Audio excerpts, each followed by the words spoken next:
യേശുവിൽ അത്രയും സ്നേഹം നിറഞ്ഞവരെ, പൗലോസ് ശ്ലീഹ തിമോത്തിയോസിന് എഴുതിയ 1-ാം ലേഖനം 6-ാം അധ്യായം 12-ാമത്തെ തിരുവചനം, വിശ്വാസത്തിന്റെ നല്ല പോരാട്ടം നടത്തുകയും നിത്യജീവനെ മുറുകപ്പെടുകയും ചെയ്യുക. ഇന്ന് വചന ശുശ്രൂഷയിലൂടെ പറയാൻ ആഗ്രഹിക്കുന്നത് നിന്റെ സംരക്ഷണങ്ങളെ തകർത്ത് സംരക്ഷിക്കുന്ന ദൈവിക പദ്ധതിയെക്കുറിച്ചാണ്.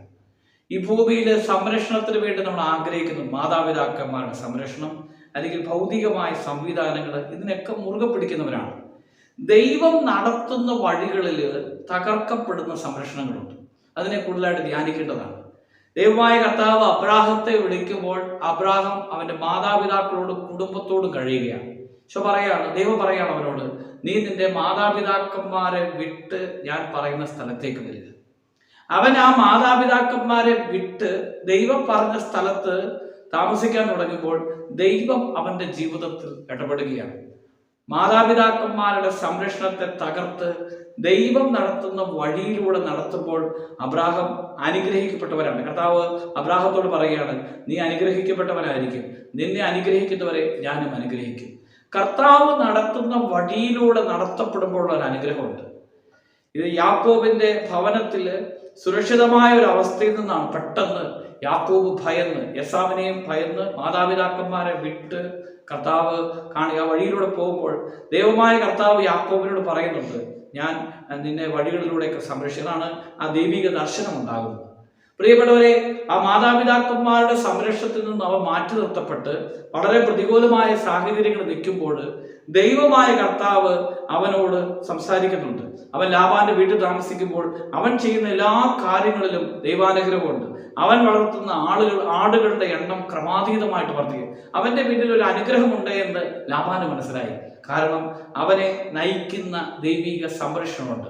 വീണ്ടും ജോസഫിന്റെ ജീവിതത്തില് ജോസഫിന്റെ സഹോദരന്മാരുടെ അപ്രീതിക്ക് പാത്രമായി ജോസഫിനെ സഹോദരന്മാർ വിൽക്കുമ്പോൾ പോലും ദൈവത്തിന്റെ ഒരു പദ്ധതിയാണ് ജോസഫിനെ അവിടെ നിന്ന് മാറ്റിക്കൊണ്ടുവരിക. ജോസഫിനെ അവിടുന്ന് മാറ്റി ഈജിപ്തിലൂടെ നടത്തുന്ന ഒരു പരീക്ഷണ കാലഘട്ടമുണ്ട്.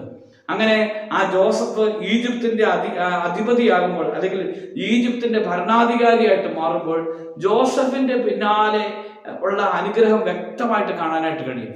അപ്പോൾ ജോസഫ് കടന്നു പോകുന്ന സങ്കടകരമായ വഴികളുണ്ട്. മോശയെ ഇതുപോലെയാണ്. ബൈബിൾ മുഴുവൻ പരിശോധിക്കുമ്പോഴറിയാം, മോശയെ ഫറവോയുടെ കൊട്ടാരത്തിൽ നിന്ന് കർത്താവ് പുറത്തു കൊണ്ടുവന്ന് ദൈവജനത്തെ നയിക്കുവാനായിട്ട് കൊണ്ടുപോകുന്ന ദൈവിക പദ്ധതിയാണ്. ഇന്ന് നമ്മുടെ ജീവിതങ്ങളിൽ വളരെയധികം പ്രതികൂലമായ സാഹചര്യങ്ങൾ ഒരുക്കപ്പെട്ടേക്കാം. ഒരു പ്രാർത്ഥിക്കുന്ന വ്യക്തിയെ സംബന്ധിച്ചിടത്തോളം കുടുംബം എതിരായിട്ട് നിൽക്കുക, ഭൗതിക സംവിധാനങ്ങൾ, നീ നിന്റെ കുടുംബത്തിന്റെ സുരക്ഷിതത്തിൽ നിന്ന് ഇറക്കപ്പെടുക അല്ലെങ്കിൽ മാറ്റപ്പെടുക, നിന്റെ സാമ്പത്തിക മേഖലയിൽ പരാജയം നീ അനുഭവിക്കുക, കൈപ്പേറിയ അനുഭവത്തിലൂടെ കടത്തിവിടുമ്പോഴും ഒരുപക്ഷെ പ്രാർത്ഥിക്കുന്ന വ്യക്തിയാണെങ്കിൽ നിന്നെക്കുറിച്ചുള്ള ദൈവഹിതമുണ്ട്, നിന്നെക്കുറിച്ച് ഉള്ള ദൈവിക പദ്ധതിയുണ്ട്, നിന്നെ നടത്തുന്ന ദൈവത്തിന്റെ വഴികളുണ്ട്. കർത്താവ് നടത്തുന്ന അങ്ങനെയാണ്. വഞ്ചി നിറയെ മീൻ നിറഞ്ഞു കഴിഞ്ഞപ്പോൾ എല്ലാം ഉപേക്ഷിച്ച് ഈശോയെ അനുഗമിച്ച പത്രോസിനെ കർത്താവ് എടുത്ത് ഉപയോഗിക്കുന്നുണ്ട്. ഈശോയെ അനുഗമിച്ചു കഴിയുമ്പോൾ കർത്താവിന് പത്രോസിനെ കുറിച്ച് വ്യക്തമാണ്, നീ എൻ്റെ കുഞ്ഞാടുകളെ മേയ്ക്കുക എന്ന് പത്രോസിനെ പറയുന്നു, സഭയെ ഏൽപ്പിക്കുകയാണ്. ദൈവം ഒരു വ്യക്തിയെ നടത്തുന്ന വഴികൾ മനുഷ്യനെ ആലോചിക്കാവുന്നതിലപ്പുറമാണ്. ദൈവം ഒരു വ്യക്തിക്ക് വേണ്ടി ഒരുക്കി വെച്ചിരിക്കുന്ന അനുഗ്രഹങ്ങൾ. അതുകൊണ്ടാണ് ദൈവം തന്നെ സ്നേഹിക്കുന്നവർക്കായി സജ്ജമാക്കിയിരിക്കുന്നവ കണ്ണുകൾ കാണുകയോ മനുഷ്യ മനസ്സ് ഗ്രഹിക്കുകയോ ചെയ്തിട്ടില്ല. ഗ്രഹിക്കുന്നതിനപ്പുറമാണ്. ദൈവത്തിന്റെ വഴികളിലൂടെ നടന്നു പോകുമ്പോൾ ഒരുപക്ഷെ ഒരു വ്യക്തിയുടെ പെട്ടെന്നുള്ള മരണമായിരിക്കാം, അല്ലെങ്കിൽ വലിയൊരു തകർച്ചയായിരിക്കും. നമ്മെ സംബന്ധിച്ചിടത്തോളം അത് ഉണ്ടാക്കുന്ന വേദനകളും അല്ലെങ്കിൽ ഭാരങ്ങളും അത്രമാത്രം വലുതായിരിക്കും. നീ ഞെരുക്കപ്പെട്ട അവസ്ഥയിലൂടെ കടന്നു പോകുന്നത്, ഒറ്റപ്പെട്ട അവസ്ഥയിലൂടെ നേരിടേണ്ട സാഹചര്യത്തിലായിരിക്കും കടന്നു പോകുന്നത്.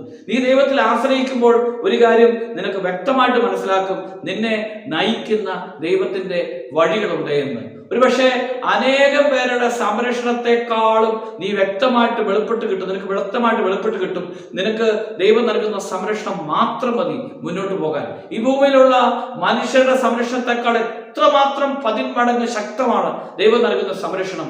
നമുക്ക് ദാവീദിന്റെ ജീവിതത്തിലൂടെ കടന്നു പോകുമ്പോൾ സാവൂളിനെ ഭയപ്പെട്ടോടിയ നാളുകളുണ്ട്.